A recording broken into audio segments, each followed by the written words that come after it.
Update of activities from ministries, departments and agencies of ABIA state government.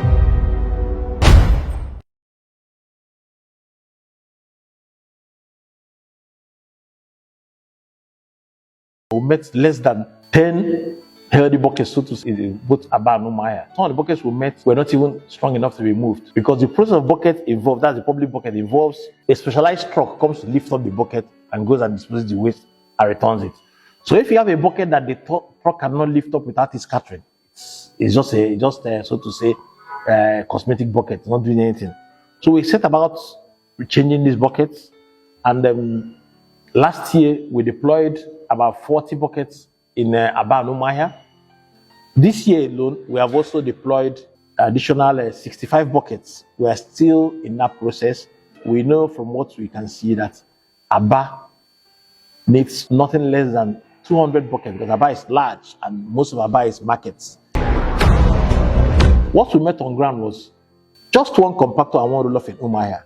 We've had to refurbish about two additional, make it 3 each in ABIA. And then we also acquired recently additional equipment in ABIA. ABIA we met on ground 3 working roll-off and 3 compactors. We had to refurbish additional 4 each. Now we're in the process of acquiring new equipment to support what we have there, because the old ones we have are the ones that are actually old. So they're actually tired vehicles and require a lot of maintenance to be able to keep up to the pace. But we are gradually increasing our fleet of vehicles because waste management requires those strong vehicles to work. We are going to gradually start deploying our door-to-door, which is modern waste management, waste collection from point of generation. We are soliciting the cooperation of people here because it involves some discipline for people to know that areas are going to have assigned days where your waste will be collected. So you keep your waste behind your house or somewhere that is not going to disturb you. On your side, you bring it out of your house in the morning and we collect it. To that end too, we're also looking at putting in place a regimen for collection of revenue. Waste management is not cheap and it's not supposed to be free. It's a very expensive service. In as much as we don't want to cover the cost for the people, but the people need to support us to be able to serve them. So to that end, we've gotten the extant laws guiding the sanitation fees in the state to be amended so that we can charge what is realistic. What we met on ground was unsustainable.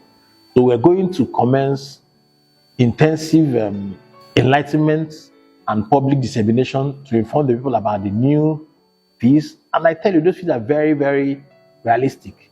They're about the lowest among states around us here, so that we'll be able to ensure that we can serve the people better. Like I said, we are going into modern waste management, which involves collection from point of generation. It's going to involve deploying individual bins of different colors to suit biodegradable, plastic, and medical waste and the rest of that. To that end, we've gotten a policy passed on management of solid waste in the state. We didn't have that before now.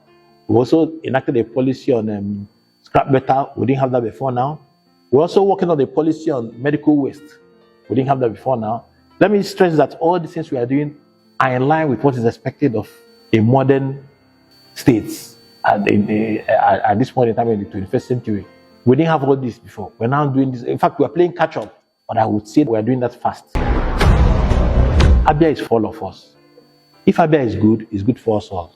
If it's bad for us all. Like they say, cleanliness is next to godliness.